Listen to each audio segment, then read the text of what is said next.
Vamos falar um pouquinho então do foco da consulta, além daqueles que a gente já tinha comentado, tá?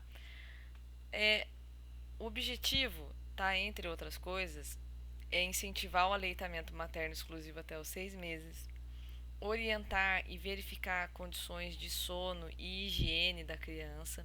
Às vezes não é nem que a criança esteja em perigo, mas como a gente já comentou, pode acontecer das mães de primeira viagem, elas não têm muita noção de algumas coisas.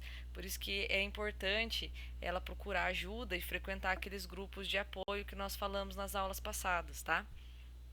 Então eu vou verificar cuidados ambientais e prevenção de injúrias. Essa prevenção de injúrias é mais a parte de verificar os cuidados, verificar os perigos que a criança está exposta e dar soluções, sugestões para que isso não aconteça, para que de fato a criança não seja atingida, tá? Orientações antecipatórias. Por exemplo, eu preciso tranquilizar a família com relação a coisas que podem vir a acontecer para ela ficar esperando. Por exemplo, a caída, né, do umbigo, do coto, né? Não é o umbigo em si, é o coto do cordão. Esse coto ele tem uma fase, ele passa por algumas fases e ele vai desprender naturalmente.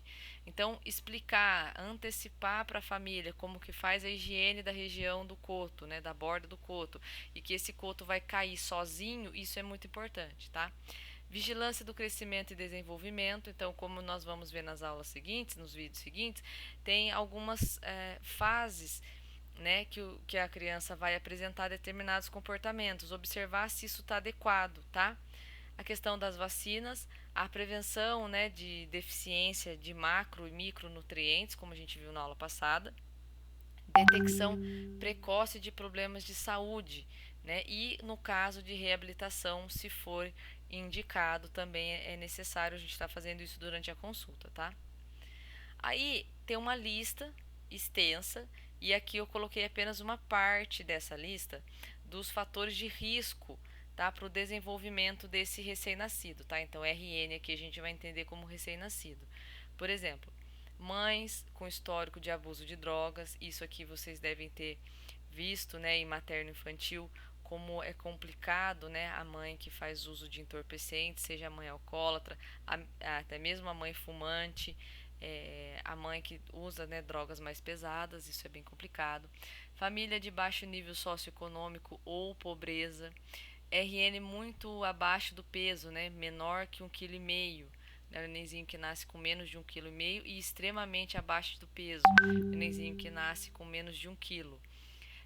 Depois do neném pequeno para a idade gestacional ou com diagnóstico de restrição de crescimento intrauterino, tá? Ou mesmo no pós-natal, após o nascimento, o nenenzinho não desenvolve, não cresce.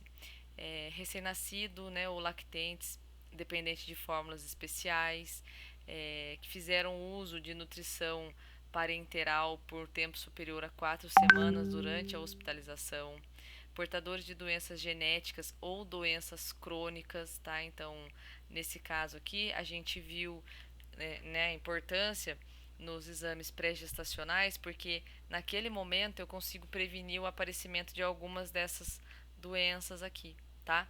Portadores de fissuras lábio-palatinas, né, que seria aquela fenda palatina ou lábio leporino, tá? Isso prejudica o desenvolvimento da criança se não for corrigido. É corrigido pelo Sistema Único de Saúde, tá? Tem um hospital enorme que só faz isso, tá bom?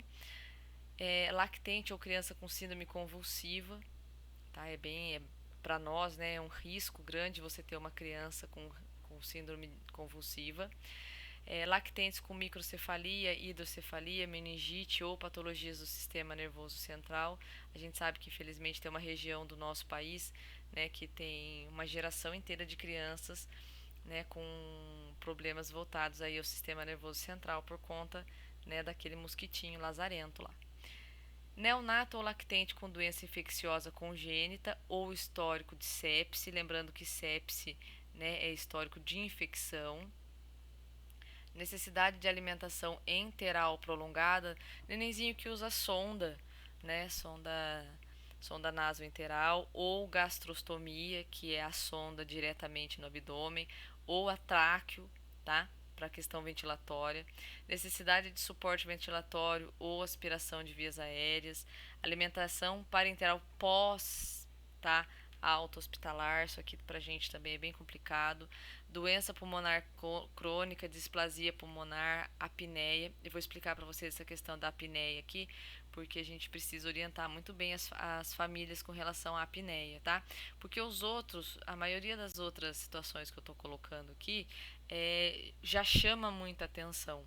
Agora tem algumas que eu preciso pontuar, porque pode ser que passe como uma coisa normal, uma coisa simples, ou às vezes é de fato uma coisa simples, fisiológica, mas a gente acaba, né, a família acaba entrando em pânico. RNs, né, com problema renal, insuficiência renal, anomalias congênitas, doenças endócrinas, problema do sistema digestivo, cardiopatia congênita cianótica, eu vou falar dela para vocês, e osteopenia da prematuridade.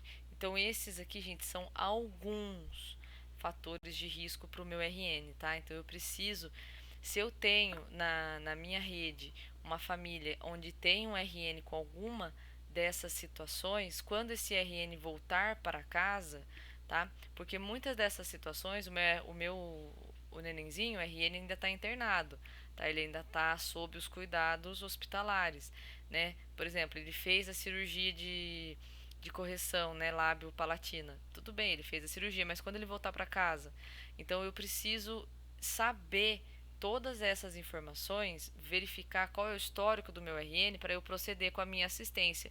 Um RN com esses históricos, com esses fatores de risco, eu não posso tratá-lo da mesma forma que outros. Eu tenho que dar muito mais atenção, eu tenho que ter muito mais cuidado e tato nas minhas orientações, ok? Até que de fato esse RN seja, né, ele receba a alta, né? Aquilo que era um fator de risco para ele não vai interferir mais, tá?